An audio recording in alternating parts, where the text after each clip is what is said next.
이제 그 국민의힘 얘기로 넘어가 보도록 하겠습니다. 자, 이제 장도혁 대표를 향해서 원조 찐윤, 윤한홍 의원에 이어서 또 육선의 주호영 국회의장 이분까지 쓴소리를 하고 있습니다. 자, 서 변호사님, 이 상황은 어떻게 보고 계시는지? 한마디로 이게 이거 비겁한 자기 정치를 한다. 비겁한. 누가 비겁하죠? 윤한홍도요. 네. 가장 이게 그 윤석열의 최측근으로 권성동, 그때 이철규, 그다음에 윤한홍 이런 분들이 얼마나 이게 누렸습니까? 예. 이제 와서 이게 저는요 권력이 있을 때 쓴소리하는 사람 좋아합니다. 근데 죽은 권력에 짓밟는 사람 참 싫어합니다. 이렇게 기계 있고 용기 있는 사람이면 윤석열 때 잘 나갈 때 쓴소리하지 왜 지금 교도소에 있는 사람 짓밟습니까? 이게 저는 본인이 아마 윤한홍 이름대로 옮길 것 같아요. 처음에 그 홍준표 밑에 부지사 하다가 홍부터 그다음에 윤으로 갔다가 이제 윤한 홍 한으로 가지 않을까?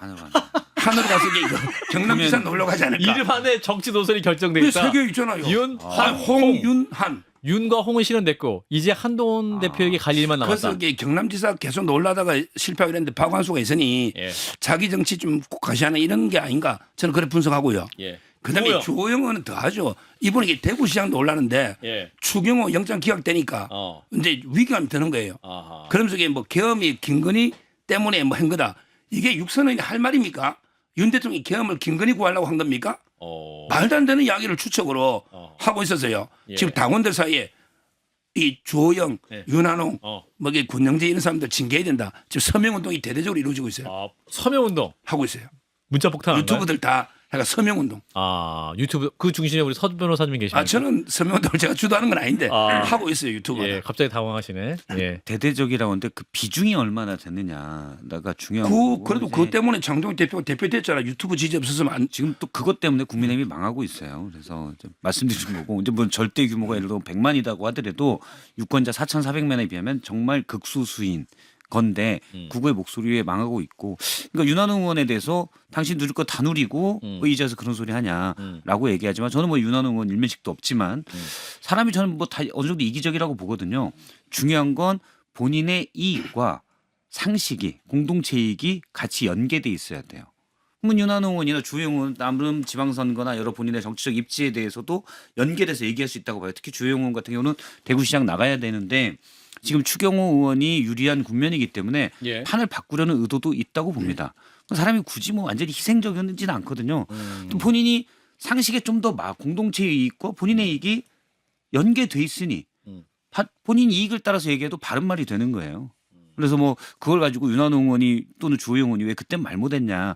물론 개인적으로는 뭐 개인 입장으로 본다면은 그런 비난의 소지는 약간 있지만 할 일을 했다라고 저는 생각합니다. 근데 윤한홍 의원이 그 기사 보니까 그 의대중원 관련해 가지고 윤석열 전 대통령에게 고언을 했다가 10분간 완전 욕 먹었다고 하잖아요. 10분간 평생 들어보지 못한 욕을 10분간 들었다. 그런 거 생각하면 윤석열 전 대통령 그럼 욕 먹어도 싼 거 아닙니까 지금? 그리고 잘 그렇기 때문에 저는 윤한홍 의원이 지금이라도 늦었지만이라도 그런 얘기하는 거 당연하다고 생각을 하고 지금 서정욱 변호사님 말씀하신 거하고 윤한홍 의원이 주장하는 거하고 누가 국민들이 봤을 때 합리적이라고 생각을 하겠어요.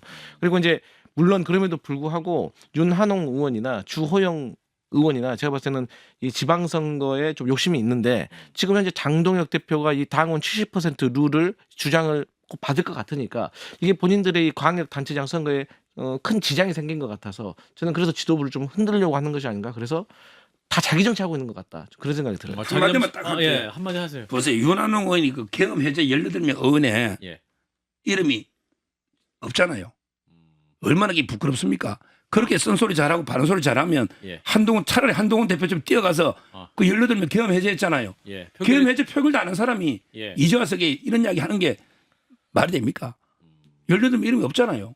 그럼 계엄 해제 표결 안 하면 부끄러운 거라고 말씀하신 거예요? 아니 윤한홍 의원이 부끄럽다 이거죠. 그때 표결도 못 해가지고 소신이 없이 이제 와서 이게 갑자기 왜 소신이 생겼냐? 이상하잖아요. 윤 전 대통령 앞에서 그렇게 질풍노도 시기를 이제 막 지났나 보죠. 개인을 언행이 뭐 바뀌었다, 입장이 바뀌었다고 해서 공격하는 것까지는 생각할 수 있으나 전체를 생각하는 어떤 시각을 가져서 당을 끌고 나가야 되는 입장이라고 저는 생각해요. 그분들은. 그래서 윤한홍 의원이 이런 얘기를 했잖아요. 내가 이런 얘기를 한다고 해서 배신자다 뭐라고 할 분들이 많다 우리 지지자들이. 예. 그렇다면 우리가 지방선거를 승리해서 갚아드리면 된다. 몇 달 배신자 소리 들어도 되는 거 아니냐. 그 섭섭한 마음을 선거 승리로 갚아드리자 이 얘기를 했어요. 예.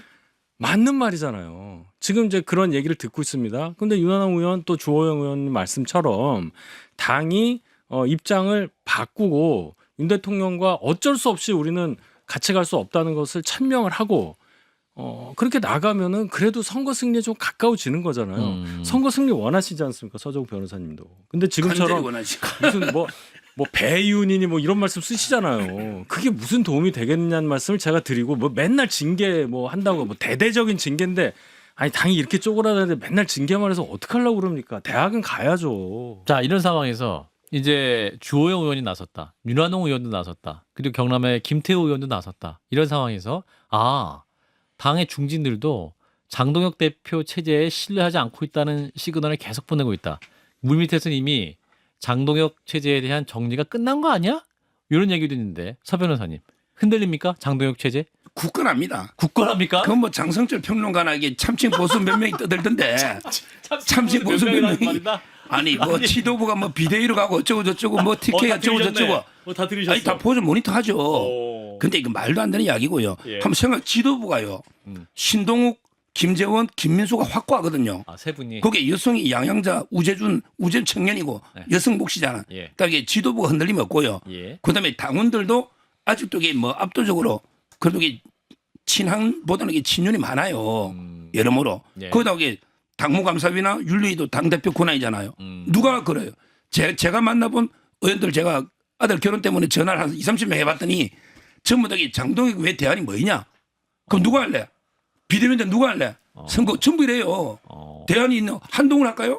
비대위원장 누가 할까요? 지금 서 변호사님 말씀에 답이 있어요. 없어요, 서 대안이. 변호사님이 상당히 이제 되게 사교적이고 네. 활달하신 분이죠. 예. 저한테도 뭐 있으면 카톡 보내시고 하세요. 이런 거 좀 박 실장이 했으면 좋겠어요. 조금 전에 그렇게 보낸 게 있긴 한데, 예. 그런데 우리 아들 결혼해요라고 예. 이렇게 보내시곤 하는데, 그런데 말씀하신 중에 딱 나왔잖아요. 저도 친한 의원들 20-30명에게 전화했다고. 107명 중에 20-30명의 의견만 듣는 거예요. 친윤이 딱 이게 샘플링 그냥 랜덤에서 20-30명을 고른 게 아니라 예. 서종 변호사님과 약간 비슷한 분은 20-30명 뿐이라는 겁니다. 제 하루만 70% 내일 또 연락할 거예요.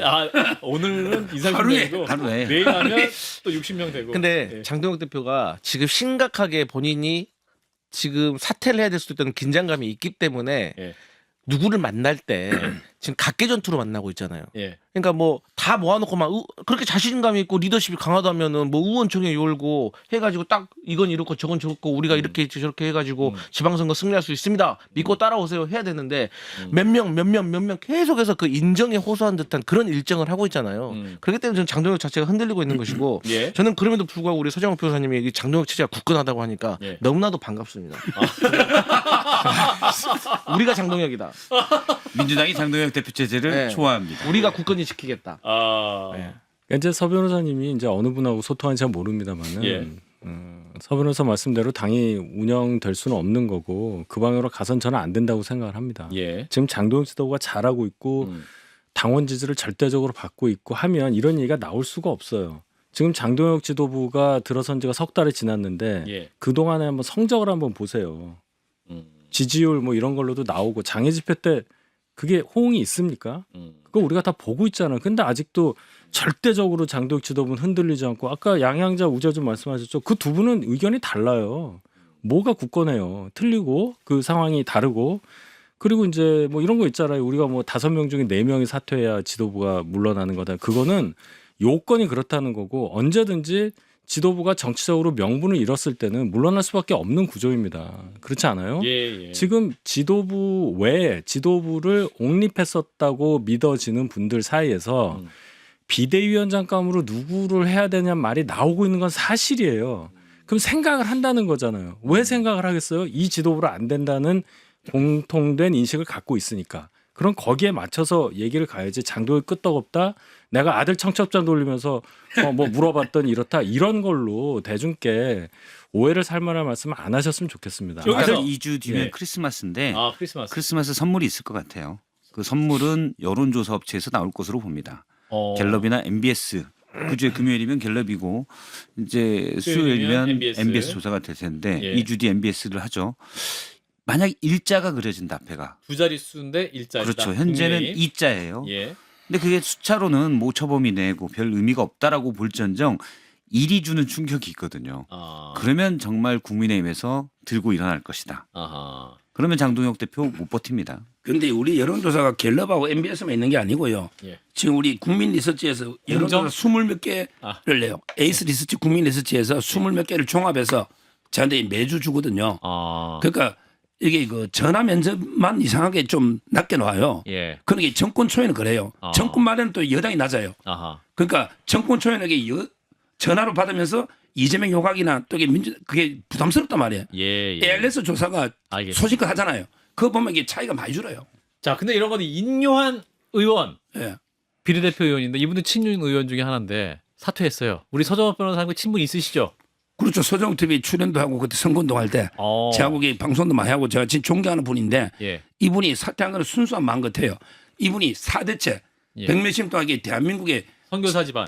그렇죠. 엄청나게 우리 대한민국에 진짜 큰 기여를 하신 예. 이런 이제 기와 1호잖아요.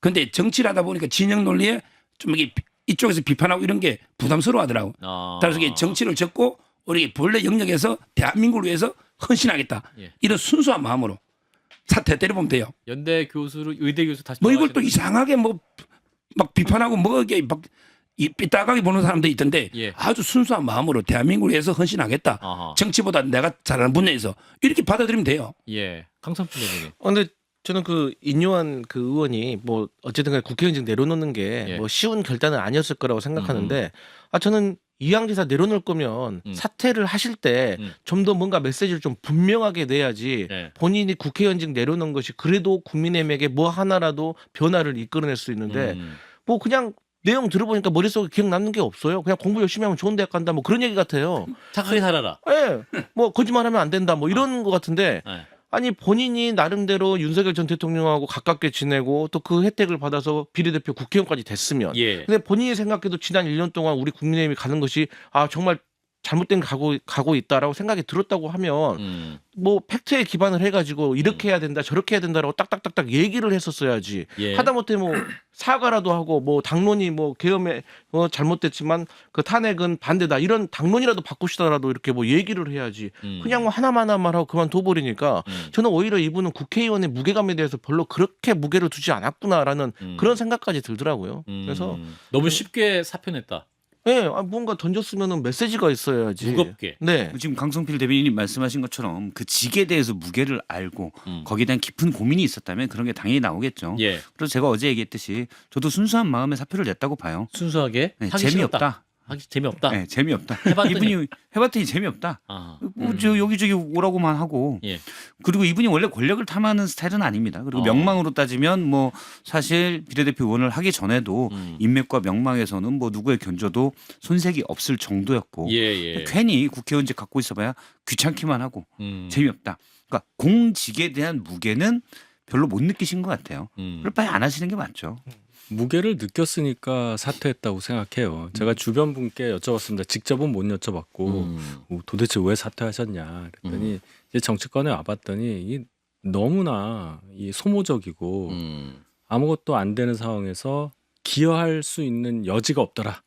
그래서 본인이 사회를 위해서 기여할 수 있는 원래의 의학 쪽으로 가는 게 맞겠다고 판단을 하셨다. 저는 그렇게 들었거든요. 예. 그렇다면 공직의 무게를 느끼신 거예요. 본인이 이 자리에서 할 수 있는 게 없다고 생각했을 때 계속 그냥 내가 혜택 받으면서 2년 더 있느니 직에 물러나고 자기가 할 수 있는 대로 간다. 이렇게 좋은 평가를 할 수 있다고 봅니다. 너무 이렇게 그만두셨는데 그러니까 비난하실 필요가 있을까 이양기사 해요. 그래 그만두신 거 뭐 하나라도 좀 보탬이 되는 좀 메시지를 남겨야지 당에 도움이 되는 거 아니겠습니까?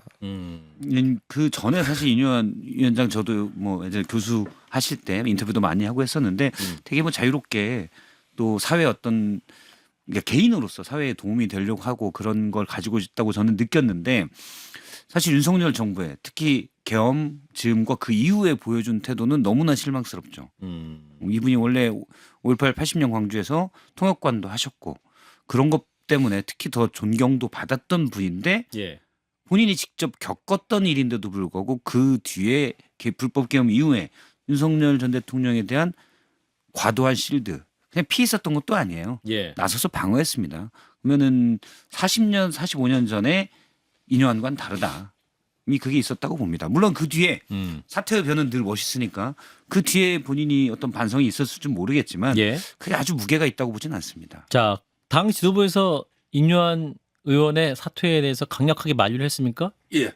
장동희 대표가 계속 뭐 밤새 거의 계속 밤새. 설득을 했었죠. 아, 장동혁 대표가. 예. 근데 뜻이 확고하니까 예. 아마 이게 장동희 대표 입장에서는 인요한 이분이 혁신위원장도 하고요. 맞아요. 크게 기여를 했다고 보는 거죠. 음. 또 그 다음에 개성하는 게 이소희 의원은 친한계로 분류됩니다. 그분이 박민영 의원이 그때 비판했던 3명 너무게 그 장애 비율이 높다고 그때 박민영 대변인이 이야기했잖아요. 예, 예. 그게 이소희 의원이었어요. 그렇다고 친한 게예요? 처음에 그 상위 순번에 있다가 아마 번호를 조정하면서 당선권 밖으로 갔다. 그런데 평가를 하고 있는 거죠. 주류 쪽에서는. 친한 게 핵심이 전혀 아니 모른다는 그렇게 밀린 그래요? 분은 이소 의원이 아닌 걸로 알아요.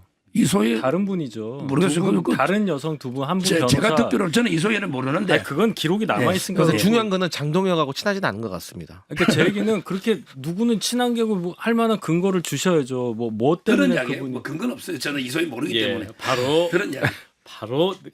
바로 꼬리를 내리셨습니다. 아니 뭐 저 모르니까 그거. 예, 모르는 얘기를 왜 해요? 유연하셔요. 예, 유연하셔요. 자, 이런 가운데 이준석 개혁신당 대표가 한동훈 전 국민의힘 대표와의 정치적 연대 가능성 딱 질문을 받았는데 모든 상황이 열려 있다 또 이렇게 답변을 했습니다. 그러면서 이게 또 내년 지방선거를 앞두고 또한 태평이 눈이 될 수 있을 것이냐 한동훈과 이준석의 연대 그렇다면 장동혁 체제 이길 수 있는 거 아니야 이런 계산? 당이 다른데요. 예 일단 뭐 뭐 어떻게 하겠습니까? 당이 모든 다른데. 가능성이 열려 있다. 예. 그 이제 본인 입장에선 당연히 열어놔야 되겠죠. 지금 명분 있는 정치를 하고 있을 수 있다고 보지만 현실적인 그 세가 적고 또 이 당을 유지하기 위해서는 적어도 광역자치단체장 후보들을 다 내야 되는 입장인데 과연 지금 개혁신당이 그러한 당세를 보여줄 수 있느냐 이런 고민이 있을 거예요. 예. 그러면 그 당의 당수의 입장에서는 다 모든 가능성이 열려 있고 누구와도 연대 가능하다고 말씀하실 수밖에 없다. 예, 그 정도 평가하고 싶습니다. 소 변호사님은 일단 이소희 의원은 그 한동훈 비대위 때 비대위원으로 돼 있습니다. 예. 그래서 아마 그렇게 평가를 한다. 아니에요. 지금 영역에는 그렇게 돼 있습니다. 이소희 아니 변호사. 혁신위원이었지. 그 전에 이노한 비대위원 혁신위원회. 하고 혁신하고 둘 다 했다고 인터넷 예. 그래프에 한동훈 딱 비대위원 치워주십시오. 혁신위원 이소- 비대위원이 아니에요. 어쨌든 제가 같은 명단이 다 당이다. 아는데. 같은 당이었다. 그 중요한 논쟁 네. 아니, 나누고 네이버의 그 프로필에 알겠습니다. 그렇게 돼 있고요. 예. 자, 그다음에 이준석하고 한동훈의 문제는요. 예. 뭐 저는 이게 도저히 연대는 불가능하다 봅니다. 너무 틀린 게 캐릭터가 틀리고 지지층이 틀려요. 이준석은요. 예, 20, 30대 남성층이 있고 중도 진보까지 나갑니다. 근데 한동훈은요. 주로 5, 60대 이상 아주머니나 할머니들 그러기 강남에 이런 강성 보수 이쪽에 지지가 많아요. 예. 뭐 음치나처럼 예. 따라서 그 지지 계층이 완전히 틀립니다. 어. 거기다 이게 캐릭터가요. 예. 한동훈하고 이준석 다 만나봤는데 예. 완전히 틀려요. 이준석은 이게 10번 이상 정치 10년 하면서 출마를 많이 했잖아요. 예. 그러니까 근데 좀 이게 친화력이 있어요. 어. 그런데 한동훈 대표는 이게 한 번도 지역구 선거에 출마한 적이 없어요. 이게 당대표 선거를 통해 한 번도 이게 전 본인 선거를 지역을 치러본 적이 돌았잖아요. 없어요. 이준석은 여러 번 치러봤거든요. 그러니까 이게 스킨십이나 이게 막 지역구 이런 게 제가 보기에는 이준석이 좀 친화력은 있다. 그러니까 캐릭터가 한동훈은 술도 안 먹어요. 다르니까 이준석 잘 함께하면 시너지가 나오는 거 아니에요. 다르니까 서로 근데 지지층이 다르니까. 그래 볼 수도 있지만 보통은 물과 기름으로 보죠. 빙탄, 불상용, 얼음하고 이게 수치로 보죠. 이런 사람에게 스타일이 너무 안 맞으면요. 예. 하나 되면 이게 계속 하나 삐끗삐끗하다가 안 되길 원하시는 것 같아요. 두세 달만 깨져요. 근데 이제 이준석 대표하고 한동훈 전 대표하고 예. 서로의 보완이 되는 그런 캐릭터가 아니에요. 제가 봤을 땐 둘이 좀 비슷한 스타일이에요. 그렇기 때문에 그 같은 정당 안에서 같이 이렇게 활동하는 자체가 제가 봤을 때 서로에게 도움이 안 되고 이미 한동훈 그럼 자 이준석과 그 한동훈이 함께 하려면 일단 한동훈 전 대표가 탈당을 해야 돼요. 아하. 탈당을 해야지 거기 들어가서 입당을 하든지 말 것 같은데 제가 봤을 때 한동훈 전 대표가 예. 이성적인 사람이라면 예. 탈당 안 할 거고 예. 한다고 하더라도 이준석 그 개혁신당에 들어가지는 않아요. 그리고 과거에 이준석 그 개혁신당이 어땠습니까? 세미래 이낙연 그 전 대표하고 맞아요. 같이 했는데 네. 잘 됐습니까? 안 됐어요. 안 돼요. 이 이준석이라는 캐릭터도 네. 이게 누구랑 같이 방금 활달하다고 했는데 저는 스킨십이 좋다고 생각하는데 어디서 들은 얘기인지 모르지만 전 전혀 그렇게 생각 안 해요. 그 사람도 이제 그 유아 독존인 스타일이기 때문에 예. 절대로 한동훈 전 대표하고 함께 할 수가 없고 그런다고 해서 둘이 뭐 좋은 그림도 나오지 않을 것 같다. 자, 그렇게 봐요. 저는 일단 뭐 함께하면 제가 요 얘기 좀 해드릴게요. 자꾸 뭐 이소희 주호영 비대위죠, 주호영. 네, 주호영 비대위 때 2주 했어요. 2주. 그리고 그 비대위가 그 가처분 신청 때문에 해체됐잖아요. 그랬군요. 그러니까 연도를 잘 보시고. 저는 이 프로필에 2022년 비대위원. 예. 그러니까 흥분하지 마시라고. 착각할 수 있죠. 예, 바로 고개를 끄덕이는 위험하죠. 서정욱 변호사님. 저 예. 틀린 건 틀리도 하죠. 근데 저는 사실 이준석 대표의 개혁신당이 지방선거에서 할 수 있는 건 없다. 거의 없죠. 왜냐하면 우리나라가 양당 체제가 사실 고착화되어 있기 때문에 예, 예. 사표 방지 심리가 있어서 3당이 또는 4당이 어느 정도 할 수가 없어요. 사실 12석의 조국혁신당도 그래서 양당 체제가 아닌 거의 일당 체제인 호남에서 후보를 내겠다는 거 아닙니까? 예, 예. 그렇기 때문에 이준석 대표의 개혁신당이 지방선거에서 어떤 할 수 있는 건 사실상 제가 볼 때 없고 그래서 내부적으로도 거기에서 걱정이 좀 많은 것으로 알고 있어요. 예. 근데 어차피 총선을 바라봐야지 이것도 없고 사실 총선에서도 쉽지는 않죠. 일부 이제 이준석 대표랄지 예. 천하람 의원일지 일부 개인기로 기댈 수밖에 없는 상황이고 그러면 이준석 대표는 국민의힘이 지금 장동혁 체제라면은 합당이나 이런 게 사실은 다시 들어가는 거죠. 그렇죠. 들어가는 게 불가능하지만 만약 오세훈 시장이 목소리를 세게 내거나 체제가 바뀐다. 예. 그러면은 충분히 들어갈 수 있죠. 저는 내부에서 들어가려는 생각도 있을 거라고 봅니다. 그럼요. 그런데 한동훈 전 대표나 이준석 그 대표나 사실 연대의 개념이 제가 볼 때 좀 약한 것 같아요. 둘 다 연대는 안 나왔는데 어쨌든 연대의 개념이 좀 약해서 근데 앞서 이제 지지층이 다르다고는 했지만 사실 서로 손을 잡으면 저는 괜찮은 거라고 봅니다. 예. 근데 이 두 분이 만약 손을 잡아서 잘 나간다. 예. 물론 만약 잡으면 그다음에 많이 싸울 것 같긴 한데 예. 잘하면 이분들의 정치적인 약점들을 극복하는 과정이 될 수도 있다. 어차피 지향하는 거는 개혁보수로 비슷한 거거든요. 저는 그거를 극복해 간다면 연대를 할 수 있다면 괜찮은 거라고 생각하고 외부에 있는 이준석 대표와의 연대를 통해서 국민의힘의 쇄신을 노릴 수도 있다고 봅니다. 자, 이런 민주당 얘기를 좀 잠깐 넘어가 보겠습니다. 한 4분 남았는데, 당내 이제 지방선거 출마로 최고위원 세 분이 사퇴를 했죠. 네. 이제 그분들을 위한 보궐선거 다음 달 11일에 열리는데 네. 벌써부터 친명 대 친청. 친청은 정청래, 네. 친명은 이재명 대통령, 또 친청 대 반청. 이 구도가 생긴다. 네. 자, 우리 강성필 대변인. 저는 자주 말씀드리지만 이 모 회사가 친명이에요. 모 회사가 네, 모 회사가 친명이고 그 아래 자회사로 친청이 있고 뭐 이렇게 친박찬대가 있고 이런 거지. 예. 어떻게 지금 친명과 친청이 네. 대립 구도가 될 수 있겠습니까? 그러니까 친청이면서 친명이 아닐 수는 없다라는 거죠. 그럼요. 그렇기 때문에 예. 지금 이 상황에서 대통령 이재명 택할래요, 정청래 택할래요 그러면은 예. 누가 불보듯이 뻔하잖아요. 그렇기 때문에 이 구도 자체가 잘못된 거고 예. 다만 어쨌든 최고위원 선거에 나오신 분들은 예. 각을 세워야 될 거 아니에요. 그렇죠. 그래야지 뭐 주목을 받을 거 아닙니까? 예. 사실 뭐 권리당원과 중앙위원 5대5로 하는 이 선거에 예. 뭐 특별한 관심을 받기 위해서는 나름의 엣지 있는 어떤 구호가 필요해서 그런 거지. 어떤 구호가 나올까요? 그러니까 이제 좀 더 당이 대통령실과 좀 더 갑자기 구멍 무서워. 하나까지도 이렇게 그 틈이 없는 팁이 없는 네, 그런 원팀. 원팀 좋죠. 그건 친명이고. 네. 예. 하겠다라는 것이죠. 예. 여기까지 하겠습니다. 근데요. 더 이상 하지 마세요. 더 이상 하지 마세요. 친명과 친청은 없는데 예. 친청과 반청은 있어요. 대표적인 유동철 있죠. 예. 부산시당 위원장 컷오프 되잖아. 예. 이분에게 반청을 천명했잖아요. 따라서 저는 친명 친청은 구도가 안 맞고 아하. 이 말대로 강습필 알겠습니다. 말대로 친청 반청이 있다 봐요. 여기까지 마무리하도록 하겠습니다. 자, 승부사들 오늘도 함께해 주신 강성필 부대변인 그리고 서정욱 변호사 두 분 고맙습니다. 감사합니다.